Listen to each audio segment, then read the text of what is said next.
Coming up.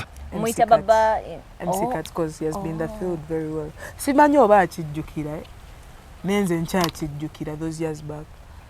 I've seen some girls stupid. No, he's trending akola karaoke. Ku social media. Wali okola karaoke. Yamuyita karaoke. Ne katsi banange. Wonda ba kino kyo. Ne katsi now. This is just yes you're good but sometimes. Yamuyita karaoke. Mbali awo bakola bubble gum. Gwe. Tali. Yabisero ba. Flat inches height is in the training and I ku chibina yange ngamba never by the time mezeze chibina fe twalinanga sharp we wake chibina nera MC Katsi aliko oyo wadda oyo ye kabaka jansabule toka ne bateka ka video kange ngokola baboga era ikazinga na linyi ile yagamba oyo mwana yabadafu mitetta kanga kubempere as a crystal pan. I was depressed. Okay, sorry. Thank you. Kwandiza nnyo mulabi waffe wa Brand Skin Events nga this is story time with me your host, your special host Sasha the Congolese gem, the original. Nga leero ndina omuntu omu omwagala w'abangi favorite MC something inamusaba akababuulire kubanga ze njakuluma olulimi lwange MC Natal weyanjule. What's up, everybody watching us? Of course, MC Natal, your girlfriend's best presenter, boyfriend's best MC. Uganda's finest problem, my dimple baby. Your girlfriend's best MC? Don't just be my Anyway, MC Natal. Yeah. You're an MC, right? Mm-hmm. You MC at events and stuff. I'm an event MC. Nah, TV personnel, binji. Okay. As long as it has vibe. Oh, what in your vibe, yeah? No wonder I'm your girlfriend. Anyway, sagala nerumeli munaize ni mukongo neringala naye ajja kunema okwogera. I know. Kakati birungi kibi ofunye mu kubeera female MC. By the way, abatulaba, this is one of the female MCs that I know who is so good at her job. Aww. When you call her to MC at your event, she's just perfect. So kati birungi kibi ofunye. Tomanyi. Kati bulira akulaba ze kumanyi. Ekyo kirungi. People kulabyeko events. Yeah. Birungi byenfunyemo. But this started as a joke. Oh, how did it Me start? and the mic, I think we are born together. Birungi byenfunyemo nti I've dealt with big people, responsible people. That's one. I was able to survive.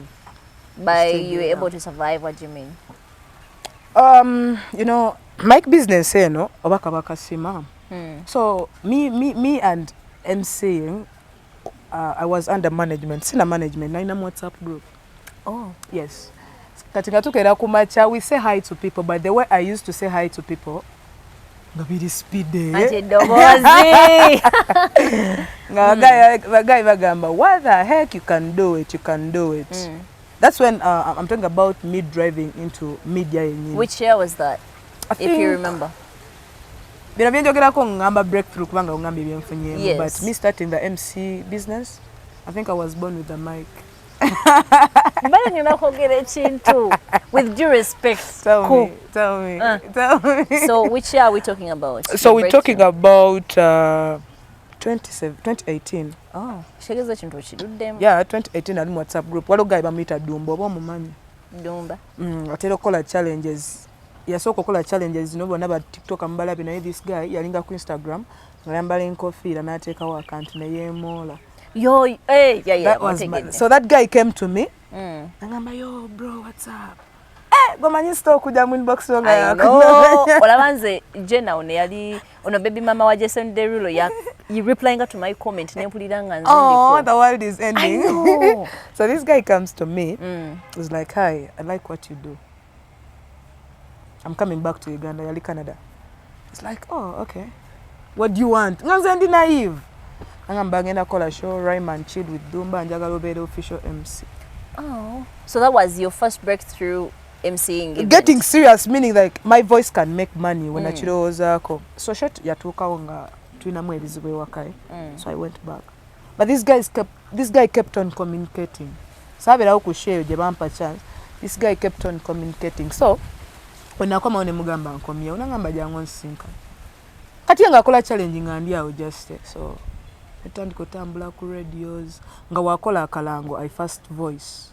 Oh, you used to voices or Thank you. adverts? Voicing adverts nga wagenda ku shows I'm introducing. Nga nekwera ko MC omulala gamba I have my MC. Wow. You understand? So it was I don't remember the year, but it was Valentine's Day. Marona collective ne Pepe Busi.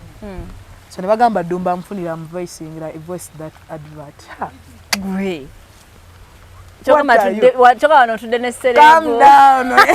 Mpaka kusainingire autograph. Take a one. So So you voiced. I voiced that advert. Laba Bad Black wakasuka ku Snapchat. Ngazibile Snapchat. Ate Bad Black mnayi wayogera ku kintu. Bueno Bad Black muleke. Swangz neka posting on Facebook. We are looking for this girl blah blah blah. Kati ngolira gwaliko. What are you? Ngafugika. Swangz we postinga chaze, you know, swang ne mampita madam antula mu office mu never vinka like okay we didn't know each other but sitting around there you get COVID inaja. Nganze bansubiza dana ticket ye Canada what Bambi. So COVID came in, I would on this my manager had to go back to Canada. I started hustling. But that time Dumba was your manager? Yeah. But Goodwill manager see contract. Oh. Back managing ako nga toina magoba gozane. Nga wako agala. So Canada chance never aba swangz COVID we had a contract they tried signing the never angegwao. So I had gone into the real business. Gaba DJ bamanyi abayimbi bamanyi. Sako kalinganga kachigula lujje. Thank you. Nebu award nafuna. Wafuna na award. Later autograph obanji take away I don't know. Ndine celebu nga simanyi. Wafuna ni awards. Yeah. So I started hustling. But remember Antoina management challenges me. Do you have management right now? Are you still in touch with Dumba? Yeah. Oh, that's my G. Togera. Okay. Kati birungi ki byofunyemu besides you being introduced maybe to Swangz Avenue and other things? I enter parties freely. Gwe. Ninakutegenyala ogenda. Simanyi Netaga ticket ya. Hey, netaga ticket ya mitwala atano ordinary mitwala atano. I enter into a club niwagamba tukweka tebo. Nama. You know that feeling. Yeah. So nti osobola okuita ku kubo. You get two eyes. That's quite different. Or more at least people look at you. Kamoto katwa kafuna muke ebisere. Bobe anirandira audio balandira nga akulaba nti no kola ebyebi your MCing blah blah blah like they will literally say that you have a lot of money. And kati landlord wange si wa kunkonkona nzo wange wa bank account. Yenjawulo. You have solicitors you follow to reach kubanga mnezi na inakola andiredi Dakota nga ajana kukonkona ngolide nyama kolo mama oli omukyala ne oberanga omusasudde sente leero enkya agenda kujja kugambe madam today I have increased from 600,000 it is now 800,000 with which reason and you're like why but now these are my houses ne munayengero you know zisasula manyi kat rent paka we never rent kuberako wetano we 10 so I think oli yenga just buli wazuka oba musajja wenga mumye ekigambo nga kuongeza mama nga wesimba msigo now what right now no like right now do you know a landlord no right now I don't yeah kwanga bateka kuba property managers and stuff so right now I don't but then man byali bilalam kati mweno business nchimanyi babetega ofuna basajja abakwetega. Can I tell you something? Tell me, of course. Every time I used to MC and sibera ku DJ's box. Kati ngobera mu bantu. Ze nkugambye nti obasere busabu nonya. Bwe bwakuno. Thank you. Ngolike. What I'm telling you abamanyi bamanyi. I don't need validation. Yeah, I think I'm blessed. Ntinganze ntula mu kasonda abamanyi nti some people know bamanyi MC Natal nayo muntu bamanyi. Ntula mu kasonda with a hood and a MC. Muna bamanyi MC Natal, you're no original. Do you know why? Why? I used to sound like a guy. Ngati bamanyi nti you girl. Ate munaize munaina alikuulirako kemirundi mingi. Oza kavubuka ako ngakaina soft voice. Kavubuka ngamba banayo novubuka nga yugira bulungi compared to other MCs. That is Wanye it. naba MCs mikwano jange ejimu nabamu bemmanyi bempulira nenga they sound weird like they just talk they don't do their work. Because me and MCing, I have to first connect to the music. Yeah. Tujja ku mulamu ogambye ebyokunneetega. So munayo kwetega ovubuka tebakwetega. Do you have money? No, about that. Bibeerawo. But I entered this business when ngamba nti nzobwe msisa bwetegekera. It's such a locating. Wankuba omugongo ngamba je baleko sebo. If I'm not looking at you, until I dress like a guy due to tutambula kiro. Now, what was swala kunkwana? Nalwaki baswala okuba kwana. Kakati, you said mutambula kiro. Let's say you've had like an event. Have you had disappointing incidences mutambudde kiro ekintu oba you know? Like nze ndinga alien zero balance. What does that mean? Someone calls you because people get our numbers randomly. Nagamba Natal.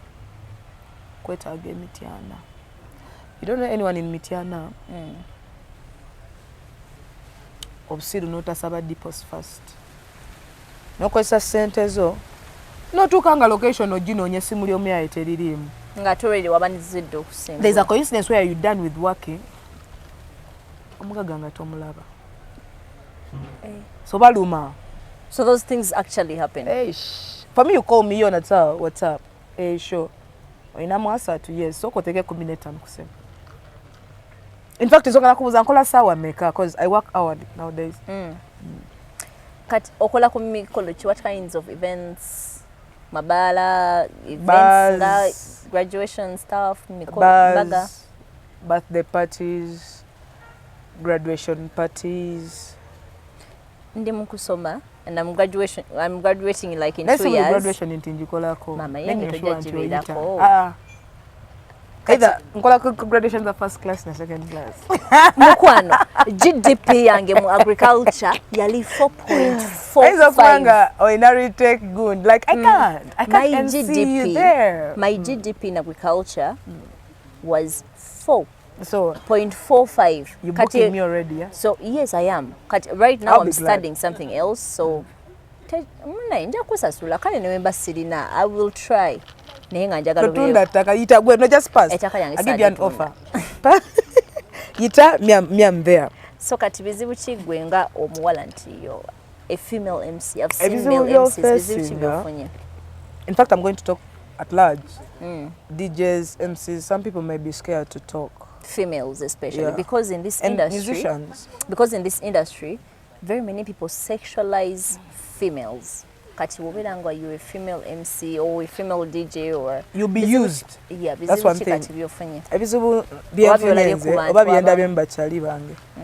remember working with the male gundi field ya fenti elimu abasajja bangi. Field eno ya chiro.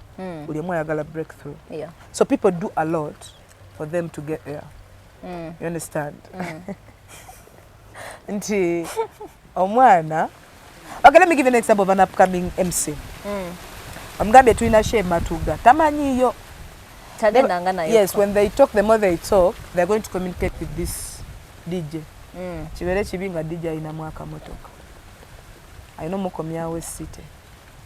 Jakuba mukwata mu luyimba puzzle yayimbyeko.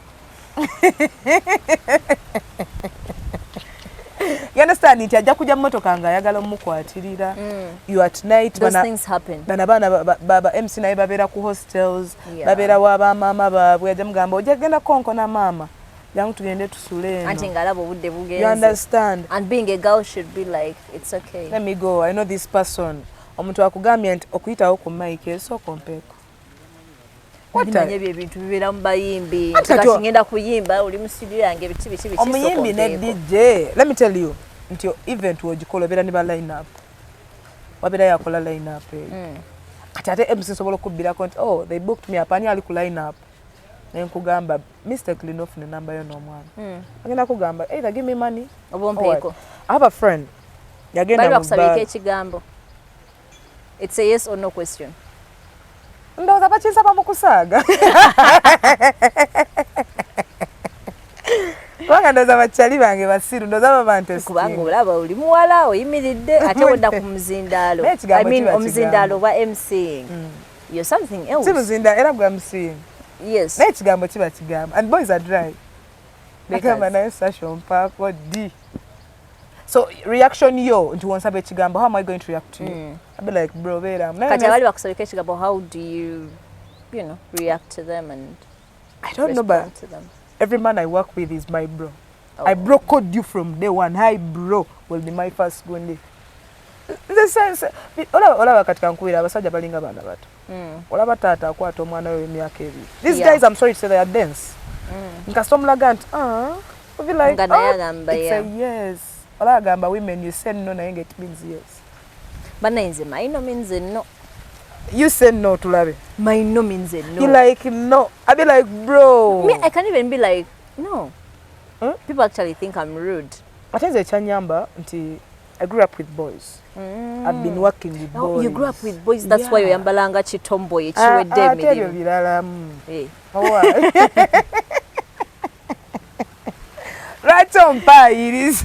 No, in most cases, the girls that have grown up with boys, dress up like boys. Yes. All girls would dress up with like boys. That's a man. Actually. No, I don't dress up like this because I grew up with boys. Why do you dress like I'm that? comfortable. And I'm smart. Sigenda kuwana, but no, I feel comfortable. I naturally am mlimje tukola ja chiro. Emmere oyinza ogiteekamu empewo nnyingi. Sukali nayikamu amazzi. Ogera tuuka ogabira omwana wa kintu agamba baby no. Leero walumira. Okomyewo ssaawa 8. There are incidences bw'okomawo nga ssaawa 8. 11. Right now nti ndikugamba nti I work like hours. Ogenda kungamba Natal ninayo ngambe ngenda kola okuva ssaawa 4 paka nga 8. Ne waliwo omwana ataliiko ssaawa. Ayina ove waabwe nga butunula mami tamulaba nti agenze wala. Aze kusho ssaawa 12 talina nawasula. No, let me not even talk about MCs. Abawala mabalo balabanga basulamu. Yeah. Kati emmere ogiteese ku bodo ogitisse ku mwenda. Ngojambaza sikati. Kasikati nga kakomeni. Kati let's say that these times, let's say you're a female MC and you're in a relationship. Is it possible for a female MC ndala kuli yechiro sawa meke yeyeyo or keeping a relationship no more sajjawe? Nga MC achikubyo banga upcoming. Byonna. Aba upcoming abagenda kwagala DJ. Gwe ngate wayagala DJ. Nze ngamye nti ba DJ na ba brokodingirawo. I told that I had a favor tinatandike nendongo nga ndi mwana mto. Remember those days of Sprite? Hosting a basketball match. Ngakana kato gwe ngoranye entalo. Siranye entalo but I was gifted. Yeah. Nti I was so lucky nti ekitone kyange nkikuliddemu. Okitegeera. So ebyo gamba nti keeping a relationship and everything. But MC bana abana babera desperate. Waba upcoming, waba ogenda bera na upcoming DJ, ba upcoming musician, ba upcoming. Omubbi atambula na mubbi. Anti mbuli goita na yibuli. Mugendo tambuliza ekijanjalo kyamwe. Tosuubira. Ekijanjalo. Siddi kale. Tosuubira. Chameleon kwagala upcoming MC. But it's very easy for a well-known MC like Itania connecting on a chameleon. Yeah. Kitegeera. Plan the kid wa elite lwaki otambula no waka wempese. Tabikwatagana. Ngache ekiganye munaye I'm an elite. Njagala kumanya njagala kumanya ebintu engeri gye bitambulamu eyo muge. Butumanyi nti taxi zirimu entebe 14. Mbomoge. Yeah, like I'm an elite, so I want to know what's going down in the ghetto. No, that's what I'm telling you that. Yeah. And keeping a relationship may be easy because you're moving with the same range and the same target of people. And peace as is. Yeah. Oja kwesanga nti omuwala MC bawa wereza mubala. So bonna bali ku mirimu at that time. So that will be understanding. But thank you. So okay. How do you think I'm going to mention a name, names, but this is just for educational purposes, yeah? So according to that, how do you think Etania and Joshua Baraka keep up their relationship. How do you think they do? Oba basooka ne batolooza basooka ne batuula mu kaawo. Do you think? They have to bagikolera meeting. Ebyabakadde. Talking about love, oli mu relationship. Yeah. Naye omwami tumulabako ddi. No why? Tannangula. Bantu bagula bagule kati. I'm not ashaming myself. Nti paka nga bantutte oba mwambadde gomasi. Ate nyina okwambala gomasi. Ate situdde ne serebu nyina okwambala gomasi. Naye ate mishanana. Ani agamba nti wemba tomboy sina yampita mami ate tomboy. That is your saying. I don't know but mwali baliddeko. No. Munnange. So maintaining a relationship. It's about communication. Buli kuba mulimu. Why? Ne kati abeera asobola okwesiga nti, you know. Waliyo omubbi. Because I've seen nti bawe mubbi. Kituufu. Yeah, so aba kutegeera. Because I've seen female MCs nga bambi ambadde akantu kakoma eno ne bamukwatako like abantu ne bamukwata mu kigambo, you know. That's branding. So she's innocently doing her job. But ekigambo tekiba. Naye abantu bonga bo. Remember, most men, not all of them, but most of them. No, you know how to handle your female. people. You know how to handle your people. How do you handle yours? What brocoding? Just love me. Gwengena ku brocoding. Waliyo omuwala akwagala n'agamba naye nayagala you know, but I don't know. So basibiwa budde. Mwe bafaani mwe ababiwa obudde nti bamukutte mu kigambo batabijjukira na bijjukira by the way. Nzikulimba. Let me tell you this, abatabijjukira. Sometimes obeerawo ekironga you have 2 events to attend to. How do you do it? Time. Bwana tebagenda kwagala the same day. Have you had times where maybe you book a certain event, like someone books you for an event on a specific date, and then another person books you again on that very date, and you say yes to both of them? A lot. Like, let me give you an example of Next Women's Day. To be fully booked out. Naye kisinziira. Kuki? Oyinza okumbookinga ng'oli Matugga. Ompe emitwalo 3. Nga oliwo ali ejjinja. Ampe emitwalo 4. Abakuwa transport buli kimu? Yes. Matugga distance nnene ompa busente butono. No, in incidences where you've said to both of them, yes, I will MC you event. Bro, I cancelled before. Oh. And see, this is the time when you're booking me, you don't book me on that day. Nze sitwala day bookings. Oyinza okumpa wiki ennaku nga 3 kubanga omanyi event yo. Yeah. Mwayo time wejja. Era nkubira ngamba naye muganda wange waliwo yambukinza ampa zino. If you're willing to add on, well and good. Oba tosobola ndeka kisobola yakiyingira. Ekitegeera. Yikonkone.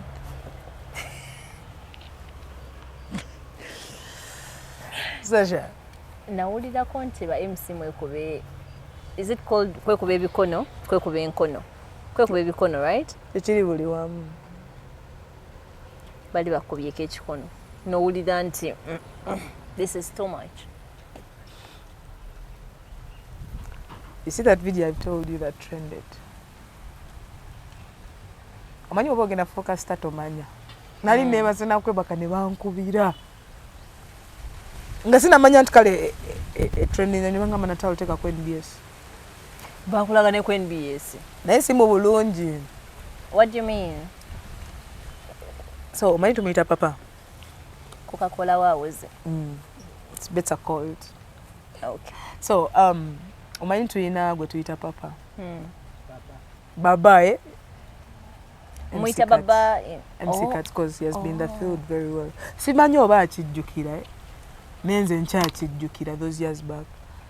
Agamba I've seen some girl stupid he's trending akola karaoke ku social media. Wali okola karaoke? Yamuyita karaoke. Nekatsi bannange. Wondaba kino kikyo.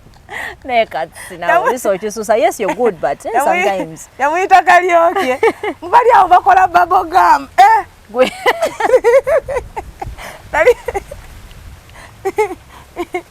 Ebiseera ba flat inches height is in the trend. Ngali ku kibina yange nengamba. Never by the time ezeze ekibina. Fe twalinanga sharp ewaka ekibina. Neera MC Katsi yaliko. Oyo wadda. Oyo ye kabaka. Jansabula. Toka ne batekawo ka video kange. Ngokola bubblegum. Era ikazinga nali nyine yagamba. Oyo mwana yabadde afumita ettaka ng'akuba empere. As a crystal pan. I was depressed. Okay, sorry. Don't. I'm sorry. Katsi bannange. Omwana, it's been years and years and years. Chichanuma. Katsi. I'm sorry. I'm sorry. Wale ntwali kubaza ye makerere.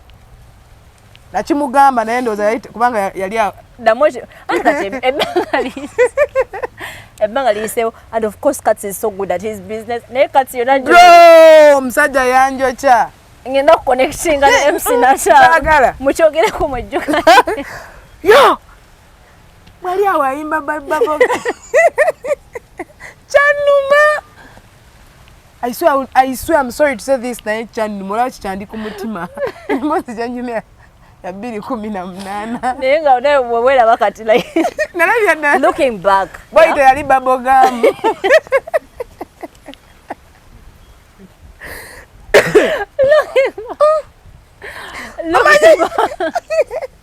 Mu butuufu olabye ddala teyali bubblegum. Katsi nga talimba. I was so down. Omanya okuteeka ku TV y'eggwanga. And very many people watch NBS. Back then, baku bino nti TV zaaliwo. 2018, you know what I'm talking about. Mukali awo ku ebiseera bya Facebook. Don't laugh. I was depressed. I was down. I was broken. You are the people, Katonia. Kati, olaba oseka kati singa wanda banga bangamba bantezo ka video ni mbitse menyenye.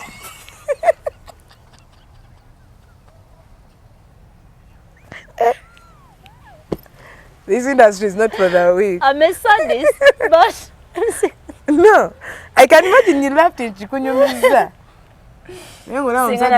After 5. Ngabashira ngashumba tebana loza nakola ku after 5. Atenga wali mwana muto. My friend calls me and ndoza tukubye ka win bakulaze. MC Katsajereza abantu banji. Anyway, I think I'm not defending MC Kats, but I think sometimes he says that because he wants to prepare you for the best. Let me tell you one thing. There is a day you will not forgive yourself. Ngogedde ekintu ku media kitambudde. Bw'okyogeddeko ne yetta. If I was depressed and beaten that time, why? I'm targeting. Njagala nveeyo. Ono muntu eyandi closing every day. Eyandi nzijeeyo nti abakugambe nti yakuvuluga.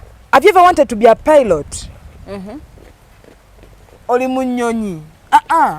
Oli ogalako okuvuga emmotoka otudde emmotoka y'omuntu. Nogamba toota nagamba labani no musiru chobola tolivuga na mmotoka. Olijivugira mu ggulu. Yo! Aibo chikuluma. Ne you get discouraged. I think Omanyi MC Kats. I'm not going to defend him right now. Yeah. Not because oba mumanyi nnyo oba what no. But I think he said that because he saw potential in you. You girl. And he wanted you to do the best. You can't see potential to me. Only defending ekintu nayo kyolabako. Bakuteke ku TV y'eggwanga. Nga okubya empere Masaka envuve eyimuse. Kulumbe. Bakulabise. Trust me, and I'm sorry, nti ebyo ebintu ebyekisiru, all your friends see them. Ate muna ebyo ebisinga okutambula. Thank you. Nkunyumiza eki. One time nakolako some interview with Isaac, with a friend of mine. Netambula. But because nyine ebintu ebyo nayogera, yatambula n'abantu abatandijirabi. So kanti nebagiraba, so I understand. Nenga wayogera bingi, naye ako ke balondamu. Yes. Twasabula kwolwo. You guys, if you see a DJ, an upcoming DJ or an upcoming MC, and you're not willing to help this person, shut up. Anti abamu naye bakola bubblegum nga MC Kats byayogera. Nze nyina bendabye nga lwaki ongamba bubblegum namba yange osobola ogifuna lwaki onteeka ku TV y'eggwanga? Oh, that's the problem. Wakiri omuntu. But that video they are saying about being bubblegum nti ya trending ennyo ye yanzijayo kati ate gojita. Nsobola buta keeping a bubblegum one. Njagala njirabe. Hey, yeah, it's I think I still have it. Ne ku page ya swangz ndoze ekyali. Oh yeah. Yeah, but I was depressed. Mandabira ddala singa sayinako bano nti ba management. Because this person Katz is like, was like your mentor or your idol or not my mentor, I will not say no, that. your idol. No, not my idol. He wasn't? But we were doing the same things. That happened uncle idol. Hey, all did it, you know, so you could singa Katz. Katz yakola babogam. Singa manti yakola kale olaba. Akola babogam. Enda kati je kirabika good thing byalabanga babogam ate babogam namulabanga good. Or maybe kati no offense oba kadiye. Babogam. Ebisera yali era mukadde naye no tukubye nnyo. I was hurt. He's not my idol by the way, but ekyanuma nti we are doing the same thing. We are doing the same thing. Kiringa gwe host najja ng'omwana ayagala kukola ku TV. Omugambe yempumi tesobola tula.